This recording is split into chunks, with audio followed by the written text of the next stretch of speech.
I'm going to make a really quick Thai-inspired stir-fry. This is really home-style cooking. It's a pork and Thai basil stir-fry. I'm going to be using the Ingenio set. I love this new set from Tefal because it also comes with a wok, so a saute pan. It comes with 2 frying pans. It's all you need, particularly if you've got a small space at home and you don't have room to have lots of different pans. So I love it. First up, let's heat up our wok. We want this wok to be nice and hot. I'll also heat up the pan because with this stir fry, I'm going to serve it with a fried egg, a perfectly fried egg. This needs to be nice and hot, and the best way to determine that this pan is hot is when that thermo signal is solid red. And I'm going to add some oil, about a tablespoon, and just spread that around the pan. We're going to add our garlic, so 2 cloves of garlic. When I'm stir frying, I like to have almost everything ready to go. So I've chopped up my garlic, I've chopped up my chilli. And this dish is renowned for being quite spicy, but by all means, you can take the heat down by using a little less chilli. When this just starts to caramelise, as it is now, I'll add some pork mince and just break it up with your spoon and give it a toss.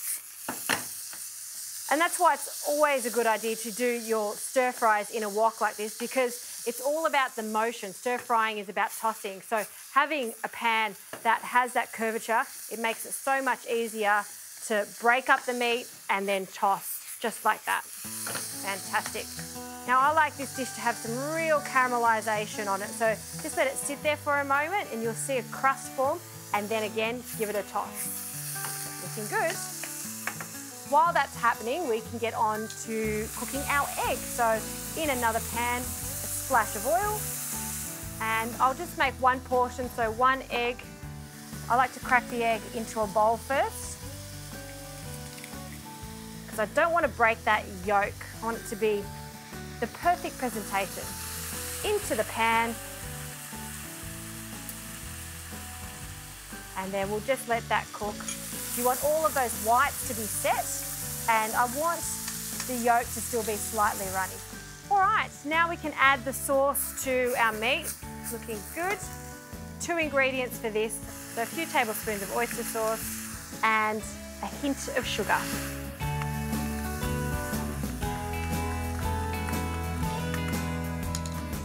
And I'm going to serve this with an extra sauce, so instead of adding it to the meat, put it on the side because it has extra chilli. So in case your guests don't like that, you don't have to add as much. Just a small bird's eye chilli. These small ones have a kick to them. So we're just going to cut them into rounds. And you don't want to finely chop this because then it'll be way too hot. So just into rounds like this. Into a bowl. Some lime juice. A good squeeze of lime. Gee, this is so juicy. I probably will only need half. And the balancing game, so a splash of sugar and some fish sauce. Give that a quick stir and just keep stirring until all of that sugar has dissolved. Done. We'll pop that to the side. Now for our Thai basil. It does have a slight aniseed flavour to it.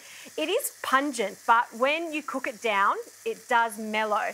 And we just want the leaves, so we're going to pick that off. You want a substantial amount of this. This is not just for a garnish or, a few little leaves. You need a good handful. So we'll just pick the majority of these leaves off. And we won't add this to the stir fry until the meat is completely cooked. And we essentially just want to wilt it down almost as if it was spinach.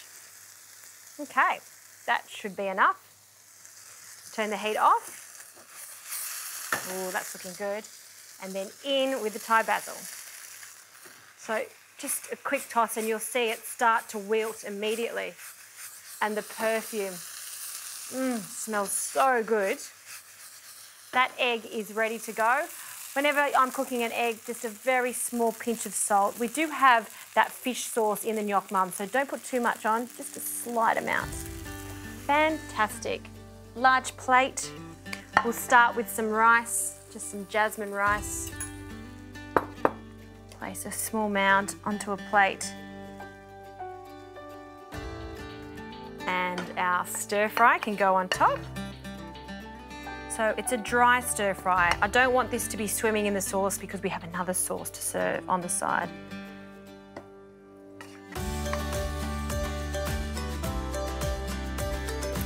And the egg is perfectly cooked.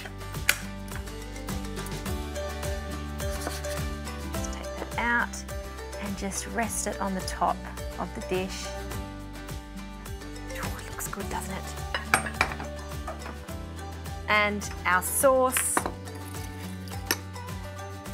And I'll fill up a little bowl just on the side. Just always remember going to Thailand and this particular dish, which is a really famous street food dish. They always serve this on the side, particularly for the rice too, yummo.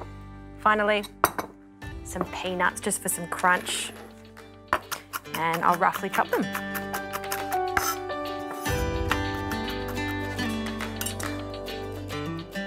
Sprinkle that over the top and you have a wonderful combination of salty, sweet, the textures that are crunchy and the gooey egg on the top. I love this. It's an interesting stir fry.